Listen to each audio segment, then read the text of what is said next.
Televisa presenta.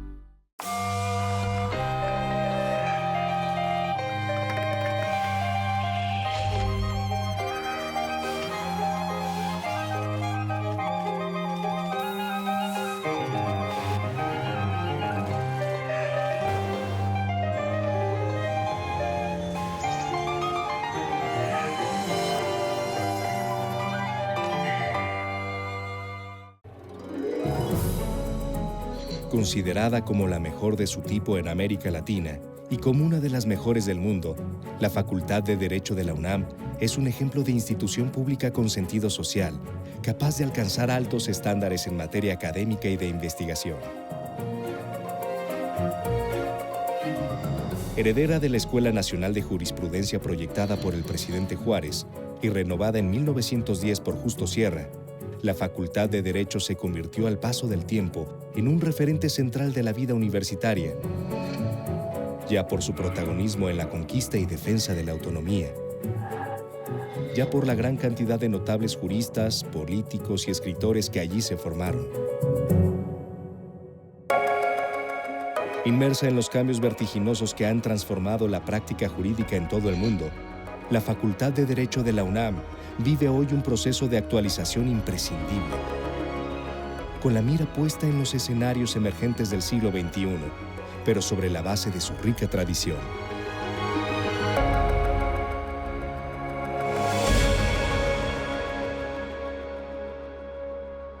Señores diputados, pueblo de Oaxaca. Aunque los estudiosos de las leyes habían desempeñado ya un papel importante desde la independencia de México, los gobiernos surgidos de la Revolución delegaron en juristas y abogados una misión central en el diseño de las nuevas instituciones que requería el país. Una tarea que recayó principalmente en la Escuela Nacional de Jurisprudencia primero y más tarde en su sucesora, la Facultad de Derecho de la UNAM. Creo que la Facultad de Derecho siempre ha sido un faro que conduce a la ciencia jurídica. De la Facultad de Derecho, por ejemplo, salió el primer presidente civil que México tuvo, Miguel Alemán. De sus aulas han estudiado muchísimos ministros de la Corte, muchísimos presidentes de la Corte, diputados, senadores, diplomáticos, escritores. En fin, la Facultad de Derecho creo que ha construido su prestigio por sus grandes maestros, pero también por el éxito de sus egresados. Con cerca de 14,000 alumnos inscritos en las modalidades de licenciatura, posgrado, universidad abierta y a distancia, la base académica de la facultad constituye hoy la mejor garantía de su éxito. La facultad cuenta con 14,000 alumnos en sus 4 modalidades. De estos 14,000, en el sistema presencial en el que tú ves aquí en la facultad, tenemos en los 2 turnos 7,600 alumnos aproximadamente. En el sistema de universidad a distancia tenemos 2,800 y en la universidad abierta 2,100. En el posgrado tenemos 1,800 alumnos entre especialidad, maestría y doctorado. Tenemos una planta académica de 1,500 profesores. De ellos, más de 400 tienen el nivel de doctorado. Esto hace que sea el trabajo académico fundamental, que sigamos siendo la universidad donde se escriben los libros de texto, donde estudian los demás jóvenes del país y de algunos países de Latinoamérica, y que sigamos a la punta también en materia de investigación y de difusión de la cultura. En un mundo cada vez más competido, donde la especialización es la clave para un mayor desarrollo profesional, la División de Estudios de Posgrado cumple hoy un papel fundamental. El posgrado se ha vuelto en este momento, de unos años para acá, en la pieza clave de influencia de la Universidad Nacional y de la Facultad de Derecho en lo particular. Y por eso da tanta importancia a que el personal académico demos cursos en otras universidades públicas. Tan importante como puede ser para unos la especialización en alguna rama del derecho, es para otros la posibilidad de continuar los estudios desde un lugar remoto. En este sentido, el sistema de educación a distancia beneficia a un número creciente de personas dentro y fuera de la capital del país. Y yo tengo 2 clases de educación a distancia con alumnos que no necesariamente tienen que estar en México, sino que pueden estar en el interior de la República. Y es una educación basada en el compromiso del alumno de seguir lecturas que ya están perfectamente bien enumeradas y hacer trabajos periódicamente. En 2017, la Clasificación Mundial de Universidades QS colocó a la Facultad de Derecho de la UNAM en el puesto número 31 entre las mejores del mundo en su especialidad y la reconoció a sí mismo como la mejor de América Latina. Y efectivamente llevamos 3 años en la supremacía de las facultades de Derecho de Latinoamérica. En pleno siglo XXI, la Facultad de Derecho de la UNAM persiste exitosamente en su fin de formar parte de una universidad pública con educación de calidad. Si nosotros le damos a un joven de escasos recursos la mejor preparación jurídica que haya, le vamos a dar las herramientas y las armas para que se desempeñe en condiciones de igualdad en su vida social y que pueda salir de sus condiciones desfavorables él y su familia. Así que la excelencia, pues desde luego, que no está reñida con esta educación masiva.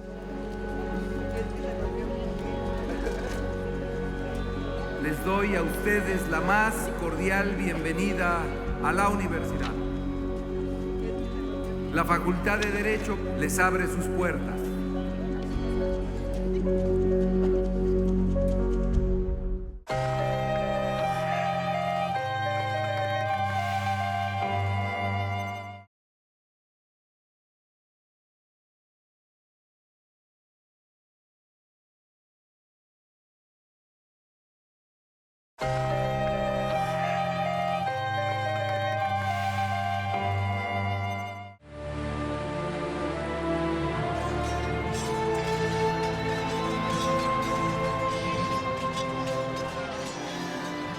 Tras la conquista de México en 1521, la organización de los nuevos territorios por la corona española demandó la incorporación de una gran cantidad de abogados, procuradores y oficiales reales.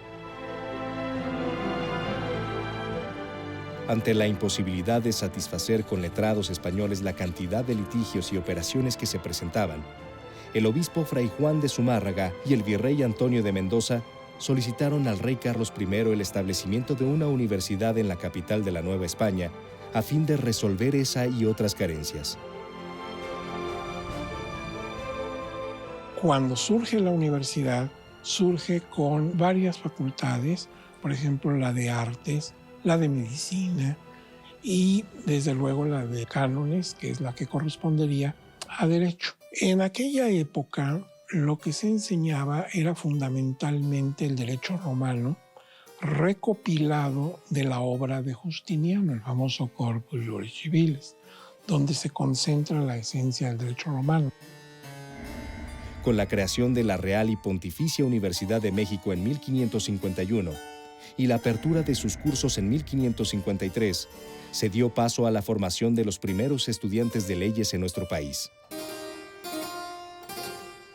Lo que uno observa en sus planes de estudio de la época es que se quería no solamente dar teoría, sino que algo más importante, la práctica. Por eso, cuando se recibían nuestros licenciados en Derecho aquí en la Real y Pontificia, tenían después, además de sus exámenes que hacían para graduarse dentro de la universidad, se tenía que hacer un examen en el que fundamentalmente se veía la práctica. Afianzada la universidad como principal institución educativa durante el virreinato, la consumación de la independencia de México en 1821 señaló el comienzo de una etapa muy distinta en su desarrollo.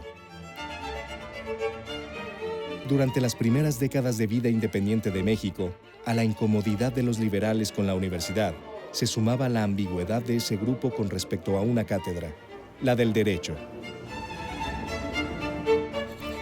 Para empezar, no había un derecho propio. El derecho nacional se va formando con mucha lentitud a lo largo del siglo XIX y no podemos decir que hay un derecho nacional propio, sino aplicábamos y enseñábamos el derecho español aún con la independencia de México. Y muchos de esos principios jurídicos estaban imbuidos de principios religiosos. Con la universidad clausurada por órdenes de Maximiliano, desde 2 años atrás, el fusilamiento del emperador en 1867 consolidó el triunfo de los liberales republicanos sobre el Partido Conservador y abrió con ello una nueva ruta para el estudio del derecho en el país. Bajo el auspicio de la Ley Orgánica de Instrucción Pública en el Distrito Federal del presidente Benito Juárez, la nueva Escuela Nacional de Jurisprudencia representó la culminación de un viejo anhelo, el de formar abogados con un perfil decididamente laico y republicano. Tienen cursos de derecho civil, de derecho penal, tienen una materia que le llaman historia del derecho patrio, que conjuga historia del derecho mexicano con derecho romano y un poco de derecho civil. Tienen derecho de gentes, que corresponde a lo que ahora llamamos derecho internacional. En fin, es un programa mucho más amplio y tuvieron también la suerte de contar con abogados muy distinguidos que ocuparon las distintas cátedras. En noviembre de 1876, el arribo al poder del general Porfirio Díaz señaló el comienzo de una larga etapa de paz y desarrollo económico, sustentado en parte por jóvenes egresados de la Escuela Nacional de Jurisprudencia. Para algunos políticos y hombres de letras, no obstante, el recuerdo de la universidad perdida era algo más que añoranza o aspiración de prestigio. Era también una necesidad.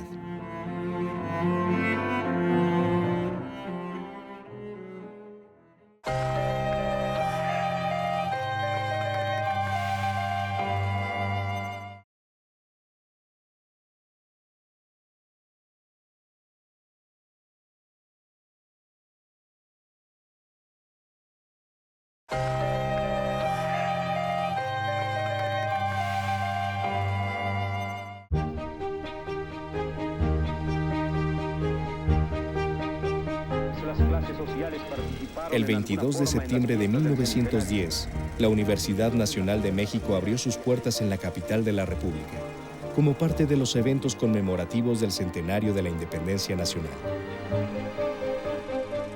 Para su principal promotor, el ministro de Instrucción Pública y Bellas Artes, Justo Sierra, la universidad representaba la unidad del conocimiento a través del diálogo entre las distintas disciplinas. Desde la fundación remota de Justo Sierra, impregnó esta universidad de un espíritu de libertad que la caracteriza y la seguirá caracterizando, esperamos. Aunque la revolución acabó con la dictadura de Porfirio Díaz al año siguiente y arrastró al país hacia una guerra civil, la universidad no interrumpió sus labores. La escuela más activa fue la Nacional de Jurisprudencia, donde completaron su formación algunos estudiantes notables como Alberto Vázquez del Mercado, Antonio Castro Leal, Manuel Gómez Morín, Vicente Lombardo Toledano, Alfonso Caso, Teófilo Olea y Jesús Moreno Vaca. Conocido como el Grupo de los Siete Sabios, sus integrantes se prepararon para asumir un papel central en la vida de México. Es la generación de 1915, los Siete Sabios, que también eran oriundos de la Facultad de Derecho. Así que contribuyó a la formación del país desde los cuadros que aquí se prepararon. Cuadros que se prepararon para el derecho, sin duda, pero no solo para el derecho, también para otras áreas del pensamiento o de la acción. Hacia 1916, José Natividad Macías, otro egresado de la Nacional de Jurisprudencia, ocupó el cargo de rector en la universidad y fue llamado por el presidente Venustiano Carranza para desempeñar una tarea importantísima. Se trataba de elaborar el anteproyecto de una nueva constitución, aquella que debería satisfacer las esperanzas de millones de mexicanos golpeados por la guerra civil. Y junto con gente como Pallavicini, el licenciado Rojas y otros grandes juristas de la época, pues fue muy entusiasta en la redacción de la Constitución Incluso el artículo 123, que es tan importante para nosotros regulando la materia del trabajo, pues en gran medida se debe precisamente a Macías. Don José Natividad Macías, un personaje muy ilustre. Promulgada la nueva Constitución en febrero de 1917, el país entró en un arduo proceso de reconstrucción no exento de tensiones. Uno de estos conflictos involucró seriamente a la universidad, cuando algunas demandas estudiantiles condujeron a la represión y luego al movimiento estudiantil de 1929, que forzó al gobierno del presidente Emilio Portes Gil a conceder la autonomía respecto a su autorregulación y a la independencia del régimen académico de la máxima casa de estudios. Y el motor principal de las ideas sobre la autonomía provino de la Escuela de Jurisprudencia. El mayor cúmulo de ideas en movimiento también, las protestas, por ejemplo, nacieron de la Escuela de Jurisprudencia. A la autonomía, conseguida en 1929, se sumó un nuevo movimiento en 1933. Con él se conquistó la plena libertad de cátedra y de autogobierno. El nuevo presidente Lázaro Cárdenas retiró entonces el subsidio a los universitarios y la institución entró en un largo periodo de fragilidad financiera y confrontación interna. La historia de la universidad tiene una época difícil. De 1933 a 1945, las autoridades universitarias se elegían por votos. Entonces, pues fue esto materia de una gran efervescencia. Siempre había caída de rectores, caída de directores. Al comenzar 1945, sin embargo, la política de unidad nacional, enarbolada por el presidente Manuel Ávila Camacho, llegó también a la universidad y contribuyó a solucionar sus añejas diferencias con el gobierno.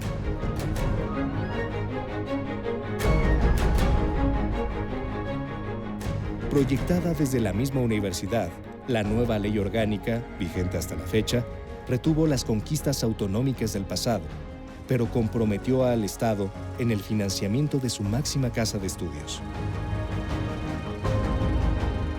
Así que estamos muy vinculados, obviamente los estudiantes y dentro de ellos los miembros de la comunidad jurídica, con la idea de autonomía. La respetamos, la queremos y la necesitamos. Es el oxígeno para que respiremos.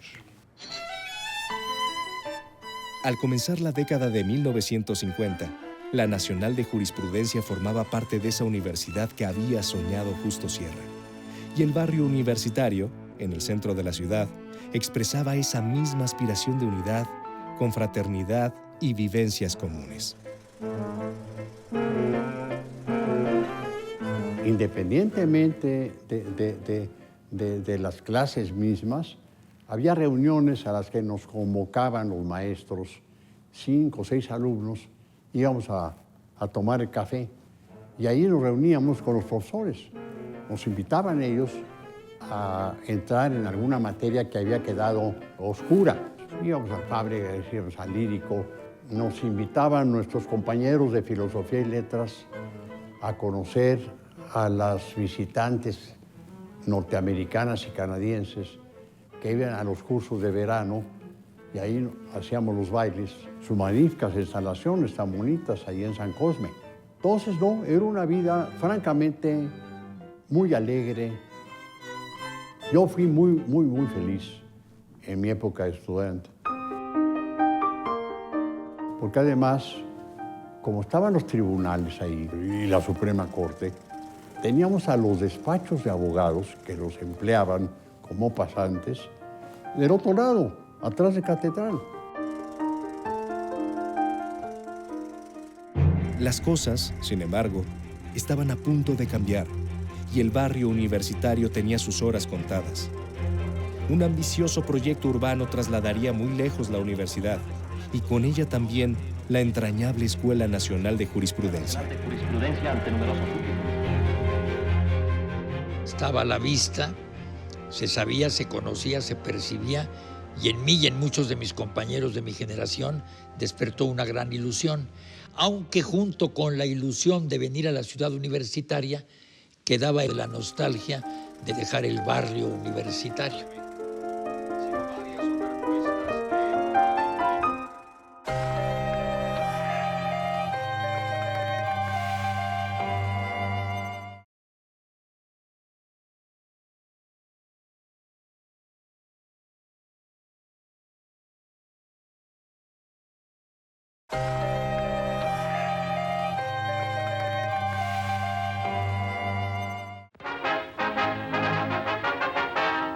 los terrenos de la ciudad universitaria ante el rector Garrido, el patronato, el gerente general arquitecto Lazo, personalidades y estudiantes, inicia el edificio de humanidades. La acción coordinada del gobierno y de la universidad está realizando una obra nacional importantísima para el destino de la cultura, la ciudad universitaria de México. Las máquinas... Concebida como un proyecto arquitectónico sin igual en la historia de México, la construcción de Ciudad Universitaria comenzó en 1950 con la participación programada de más de 10,000 obreros y cientos de proyectistas, residentes y supervisores. De ver cómo se realiza uno de sus más caros proyectos, para el que amplió 30 millones la inversión de este año, la Ciudad Universitaria de México. El presidente de la República, acompañado de miembros del gabinete y autoridades académicas, inaugura esta magna obra realizada por el arquitecto Carlos Lazo en el tiempo récord de 28 meses y cuya historia hace el licenciado Carlos Lazo. Dedicada, aunque no inaugurada por el presidente Miguel Alemán en noviembre de 1952, la mudanza de las escuelas reunidas en el centro comenzó hasta 1953 y los primeros cursos se pusieron en marcha hasta marzo del siguiente año. Nos pareció a todos los que llegábamos a ella inmensa, enorme. Alguien usaba la expresión, se sienten como garbanzo en olla. Pues efectivamente era monumental para los relativamente pocos que éramos en aquel entonces. Enclavada en los remotos llanos de Copilco, la antigua Escuela Nacional de Jurisprudencia experimentó entonces otro cambio importante, el de su nombre. Transformada en Facultad de Derecho desde 1955, la nueva denominación obedeció a una importante mejora académica, la aparición de los estudios de posgrado.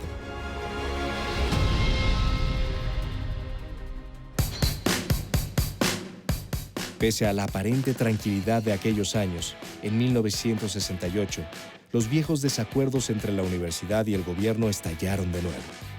En julio de ese año, como protesta por la represión de estudiantes en varios puntos de la ciudad, la Facultad de Derecho se sumó al movimiento estudiantil.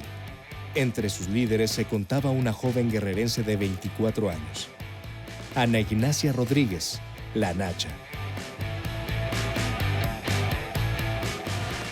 Y los granaderos fueron muy fuertes con los muchachos, golpearon mucho, hirieron.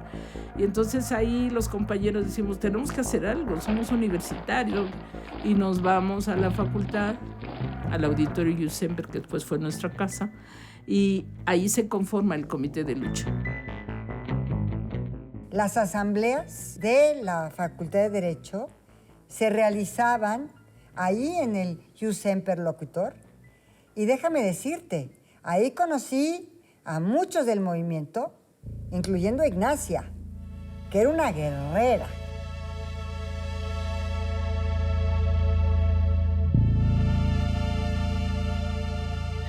Durante aquellas semanas, la represión desatada por el gobierno del presidente Díaz Ordaz incluyó la ocupación militar de la ciudad universitaria y días después la sangrienta represión de un mitin celebrado en la Plaza de las Tres Culturas, en Tlatelolco. Nos convocan al 2 de octubre por parte del Consejo. Y entonces, contra lo que todo el mundo ha dicho, que llevábamos palos, piedras y hasta armas, no llevamos nada. Yo llevaba esa cosa de Facultad de Derecho, la pancarta o la manta, y así nos fuimos, tomamos camiones y nos fuimos al mitin. A 50 años del trágico desenlace en Tlatelolco, el 68 es un recuerdo doloroso, pero sobre todo, es una oportunidad para la continua reflexión. Nos convertimos en una generación que pedía cuentas y que no aceptaba lo que se hacía y se decía. Y yo creo que cambiamos mucho. Este país cambió en los 60s, consolida ese cambio en los 70s. Y bueno, ahorita hemos vivido una serie de libertades que de otra manera no hubiéramos alcanzado.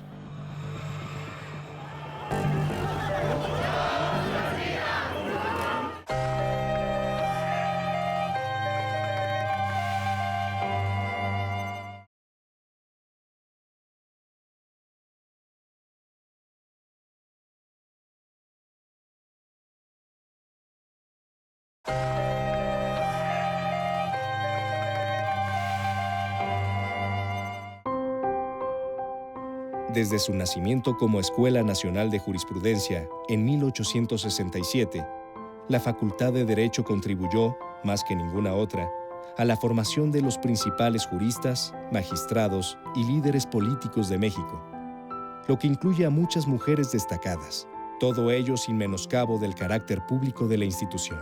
Lo mismo uno podía estudiar con hijas, hijos de secretarios de Estado, en algún momento el propio presidente de la República, así como también hijos de obreros e incluso de campesinos. Eso sin duda fue sumamente enriquecedor en mi formación y que me permitió comprender de mejor manera los problemas y desafíos de nuestro país. Acaba de entrar recientemente la 12ª mujer a la Suprema Corte y también estudió en la UNAM. Que las 12 mujeres que han ocupado un sitial en la Suprema Corte de Justicia han sido egresadas de esta facultad. Primero, la facultad es un símbolo. En efecto, es el epicentro de la actividad privada en el litigio, pero también en los órganos jurisdiccionales y en el poder público ejecutivo. Es decir, la UNAM ha dotado de grandes personalidades a los poderes públicos de la nación y ha generado en el ambiente privado los grandes consorcios de abogados y de buenos litigantes en el ejercicio de la función jurisdiccional y la abogacía. La Escuela de Derecho es emblemática y es en efecto el epicentro. Por la Escuela Nacional de Jurisprudencia primero y más tarde por la Facultad de Derecho, pasaron también algunos mexicanos destacados que encontrarían su realización en ámbitos distintos del jurídico. En la Facultad de Derecho pues han concurrido personalidades como Vasconcelos, Octavio Paz, Carlos Fuentes, Monsiváis incluso, que sin dedicarse plenamente al ejercicio de una actividad de abogados, pues han encontrado en el estudio del derecho pues mucho de su fuente de inspiración y que se ve reflejada también en sus obras. Generación tras generación, el prestigio de la Facultad de Derecho se formó sobre la base de una planta académica de gran calidad. Una tradición que se consolidó aún más en la década de 1940 con la llegada de grandes abogados y juristas republicanos españoles, exiliados de la guerra civil que asoló a su país. La Facultad de Derecho tuvo un enriquecimiento académico muy importante por todo ese exilio. Nosotros tenemos un aula que se inauguró en la época del doctor Fernando Serrano Migallón, en donde se hace una relación y una referencia a todos aquellos grandes maestros que vinieron del exilio español. Los recuerdo con especial fervor porque intelectualmente creo que a España le debemos mucho, ya que México le abrió las puertas a esa privilegiada intelectualidad y nosotros como alumnos pues fuimos los receptores de un mensaje sobresaliente. Beneficiarios directos o indirectos de aquellos maestros del exilio de la República Española, los egresados de antaño recuerdan tan vivamente, como los de generaciones posteriores, su asistencia a ciertas clases, su contacto con esos maestros que dejaron en ellos una huella imborrable. Ofrece un homenaje al maestro y doctor Luis Recasens Siches. ¿Qué parte de su copiosa obra filosófica, jurídica y sociológica considera usted más importante, maestro? El haber logrado elaborar una doctrina de filosofía política y jurídica enraizada en la filosofía de la vida humana. El doctor Recasens Siches era un personaje sumamente agradable, sumamente inteligente, muy brillante y, como los buenos sabios, muy sencillo. Tenía el don de la palabra, se expresaba con una gran propiedad y era tan inteligente que conectaba inmediatamente con los alumnos. Fui su alumna en Sociología del Derecho y en Filosofía del Derecho.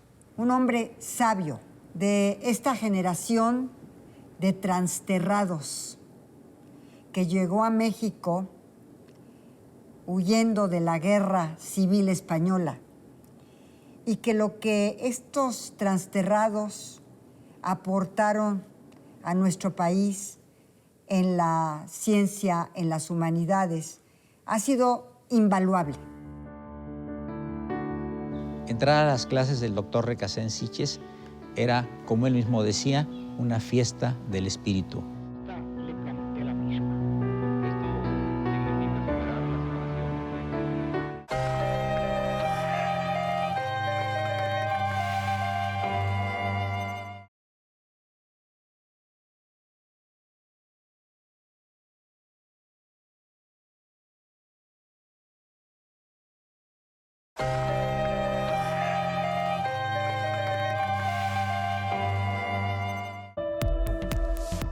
Reconocida como la mejor de su clase en América Latina, la Facultad de Derecho de la UNAM ha sido un referente para el resto de las escuelas, institutos y facultades comprometidas con la formación jurídica en todo el país.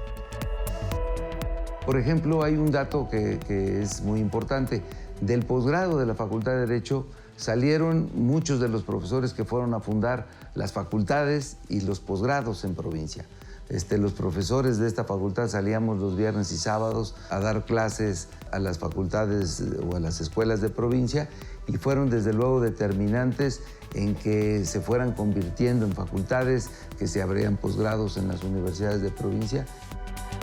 La consideran, toda proporción guardada, como el alma mater de ellas. Así como uno dice mi alma mater, la UNAM, yo creo que estas universidades la consideran el alma mater.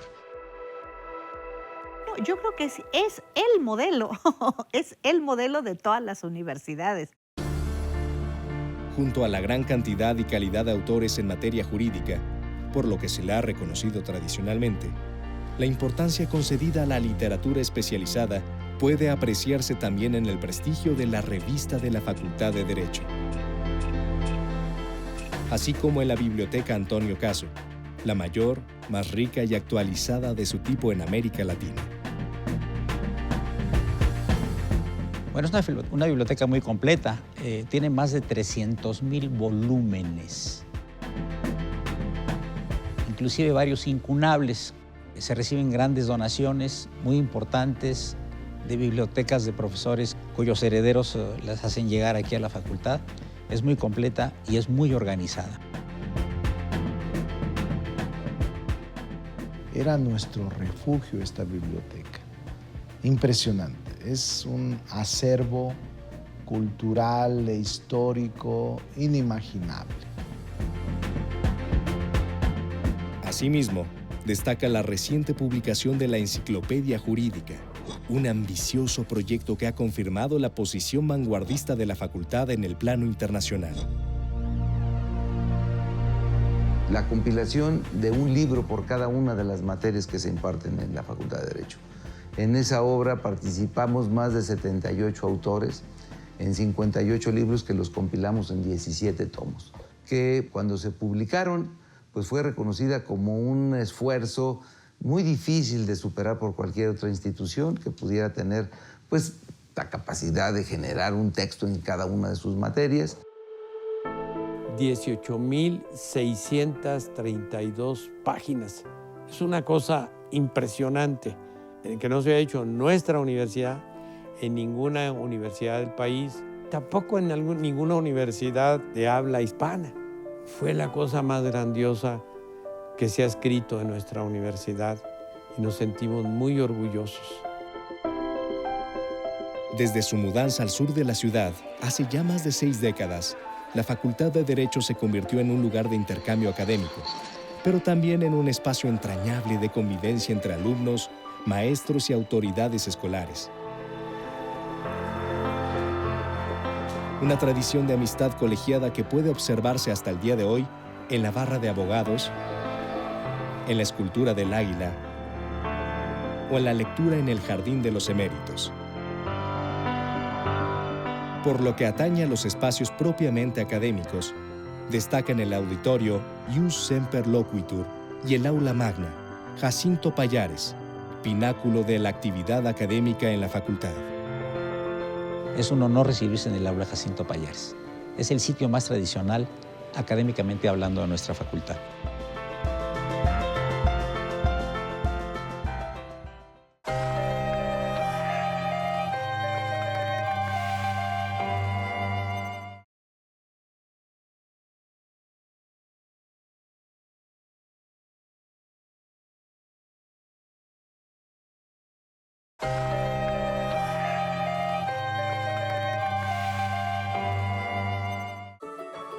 La Facultad de Derecho es el resultado de una historia centenaria a la que han contribuido generaciones de estudiantes, maestros y directivos. Su indispensable actualización, en pleno siglo XXI, se ha visto reflejada ya en un nuevo plan de estudios. Es un plan de estudios que va realmente a revolucionar la forma como enseñamos.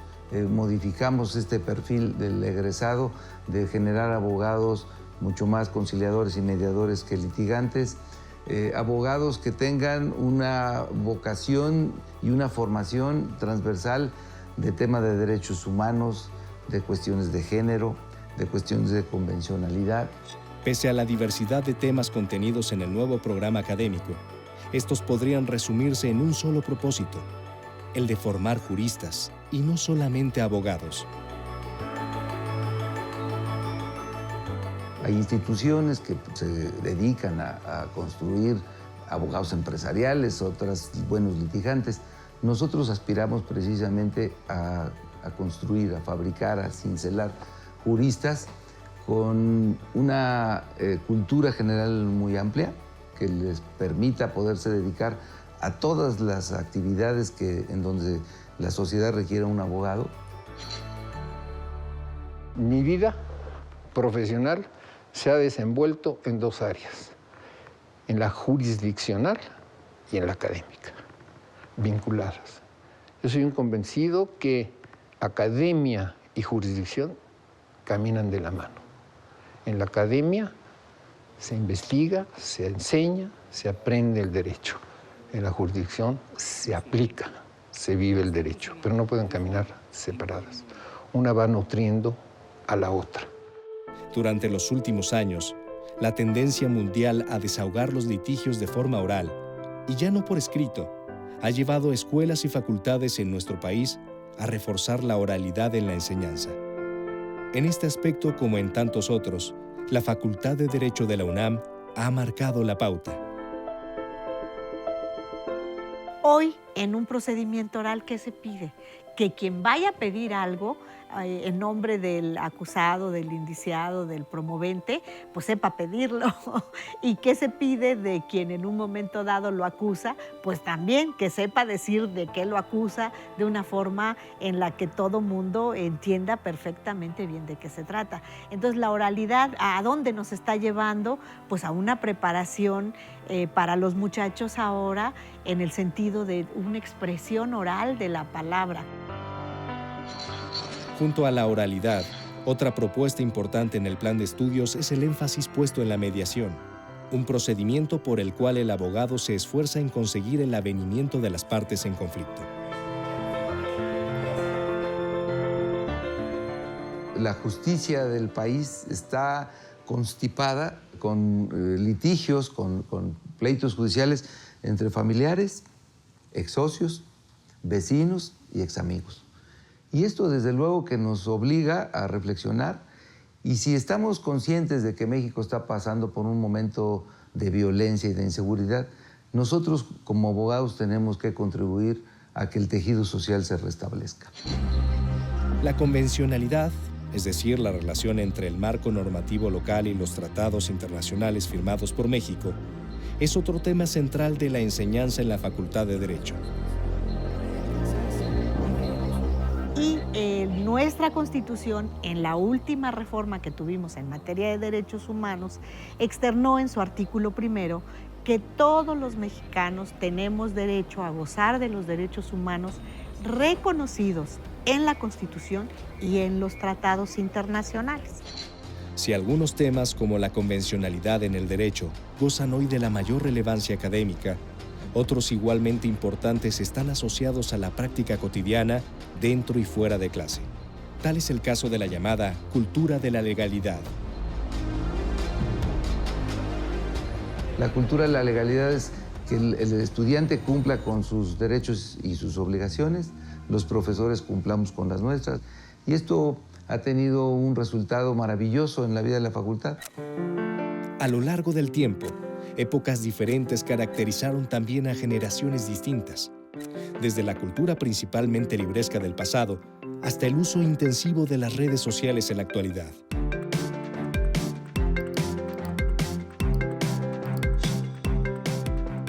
Hoy en día, uno de los rasgos distintivos de la nueva generación es la presencia cada vez mayor de las mujeres en la Facultad de Derecho, con 55% de representantes del sexo femenino por 45% del sexo masculino. Por su parte, el Consejo Técnico de la misma facultad muestra una perfecta paridad de género, con 50% de miembros para cada sexo. Eso a mí me da un gusto enorme, porque yo creo que por algo que las mujeres hemos luchado mucho es precisamente por el derecho a la educación. Para muchas mexicanas y mexicanos de ayer y de hoy, la Facultad de Derecho ha representado no solamente la oportunidad de una sólida formación profesional, sino también un elemento esencial de su realización personal.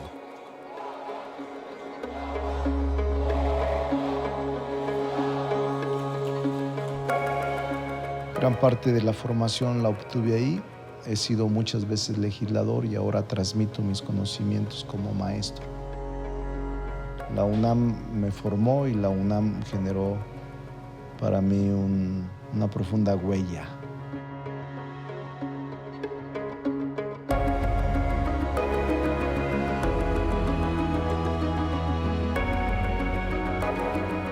Si yo no hubiese tenido la formación en la Facultad de Derecho, mi vida profesional sería distinta. La Facultad de Derecho me formó. Fue una formación personal muy importante.